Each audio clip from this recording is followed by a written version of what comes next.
right, thanks guys. We're back now. We're our second part of our episode. Earlier this week, Drew Brees made some comments about the kneeling and how he feels like the people should still stand up and never disrespect the American flag. So how will the statement made by Drew Brees affect the NFL?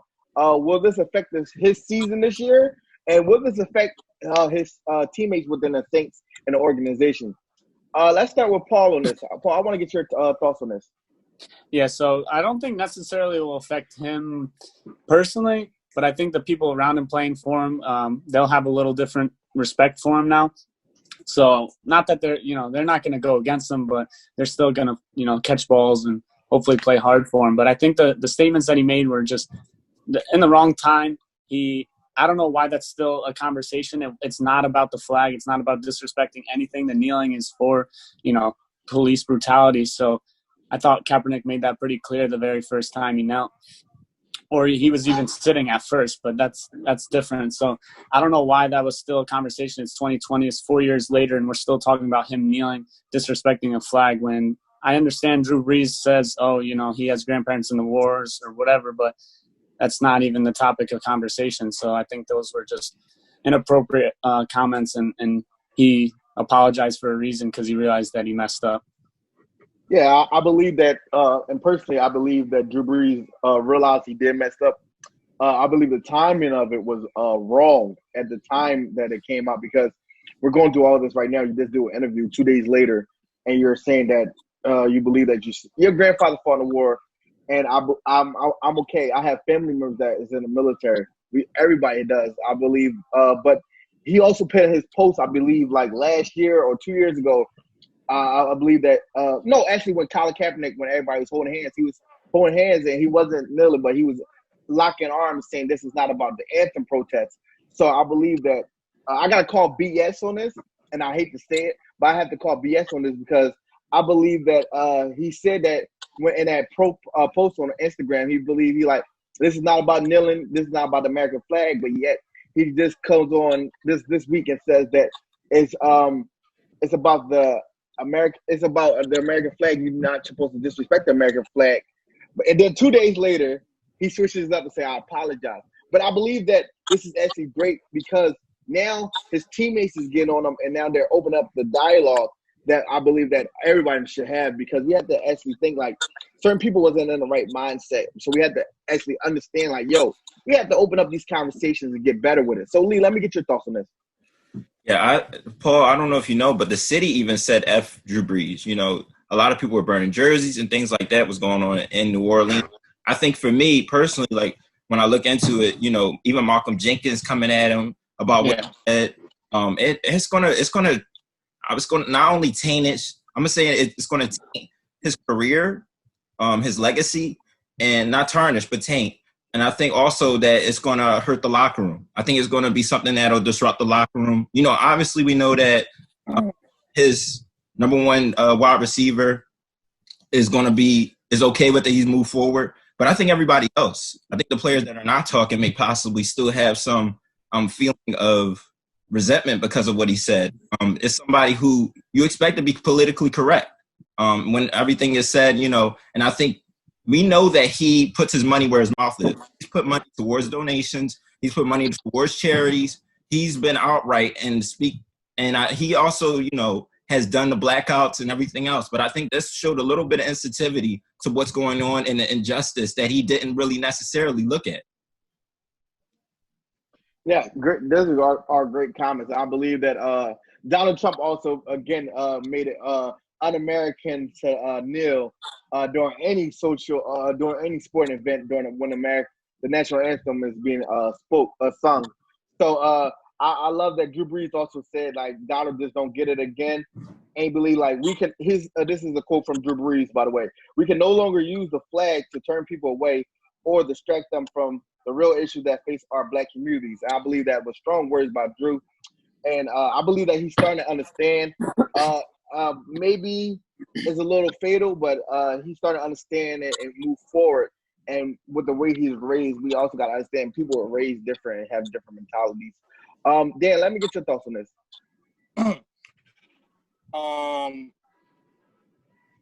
First of all, we got to remember that Drew Brees is the quarterback for the New Orleans Saints. There are a lot of black people in New Orleans.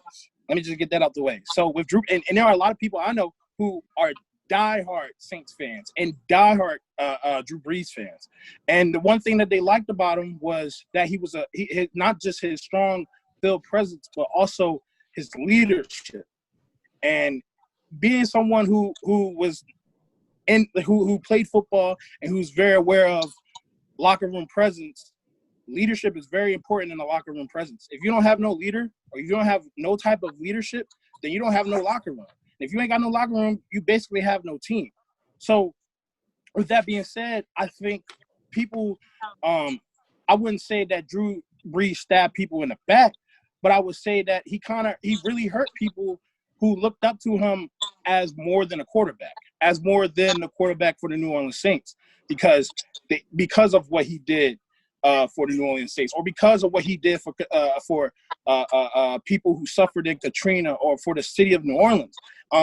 Not to say that anything that he did for the city, for New Orleans, or for whoever will be forgotten, but the fact of the matter is, a lot of people didn't expect. I wouldn't say a lot of people, but I didn't expect Drew Brees to even say that, to even come out and address the flag or to address the situation as he did. But do I think that it will tarnish his legacy? No, I'm with Lee. It will taint it. It's definitely going to get brought up again. It's definitely going to be brought up again in the future. And as for the locker room, I think, yeah, Mike Thomas definitely he said, all right, that's in the past. We're gonna leave it in the past. We're gonna continue to play football and continue to do our thing. But there's gonna be a lot of players who used to go to Drew Brees and ask him advice about life that may not ask him about advice anymore because of that comment that he made. So because I don't know, but at the end of the day, I think I just think that was just a bad business move for Drew Brees, and he should, whoever his PR agent is, he needs to give them a raise. He needs to give them a raise because the way that he said whatever he said afterwards and apologized, you could definitely tell his PR agent was on that. So that's all I gotta say. Yep. Shout out to Lee drinking the jungle juice in the back. He had wheatgrass today. T, let me get your thoughts on this. So my thoughts on this Drew Brees thing is, I feel like his first statement is how he really feels, regardless of the second statement that he put out. Yep. Not too shortly later. I feel like a change of heart doesn't happen that soon for anything, in regards to anything. So I feel like with Drew Brees, with him saying this, it's done more harm than good than it possibly could have at this point in time.